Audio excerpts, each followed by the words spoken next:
If I wanted to fit all my minions in that 8-block radius, I'd have to think in the third dimension. And so, after restructuring my farm, the potato pyramid was complete, yielding 309,000 potatoes per day. But as an ex-English major, I decided that math wasn't enough to defeat my enemies. I needed to consult the classics. In The Art of War, Sun Tzu says, if you know the enemy and know yourself, you need not fear the result of 100 battles. So I decided to do some investigative journalism. I discovered a forum post from September in which a user named I'm a Squid Kid bragged about being ranked #1 in potatoes. By stalking his profile, I found another post weeks later in which he suggested he was now around 7 million potatoes. By putting these two data values on a grid, I could calculate the slope to estimate his average daily potato yield. It wasn't perfect, but it was the best method I could think of to estimate how strong his potato farm was. I mean, it's not like I could just go to his island and look at it.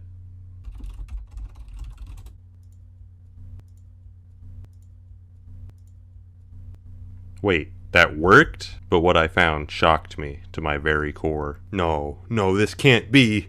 This man made 8 potato 11 minions, and then he painted the Mona Lisa! It was at this moment I realized that I wasn't dealing with a potato madman, but a potato supervillain. At this point I fell into despair, all sense of rationality, even the slightest hope of making his money back. This man had thrown them all away to farm potatoes. I had 2 more minion slots than him, but his minions were so high level that he was still making more potatoes than me at 310,000 potatoes per day. But I wasn't even worried about his potato farm. I mean, I still had some minions to upgrade. I was confident I could make a stronger farm. I was worried about his head start. The month I spent farming the Pigman sword, he'd already been farming potatoes. According to my calculations, he was already 7.5 million potatoes ahead of me. Even if all my minions magically became level 11 at that very moment, it would take 107 days to catch up. I can't go that long without uploading. My fans will murder me. So was that it? Was my quest to become the #1 potato farmer in Skyblock destined to end in failure?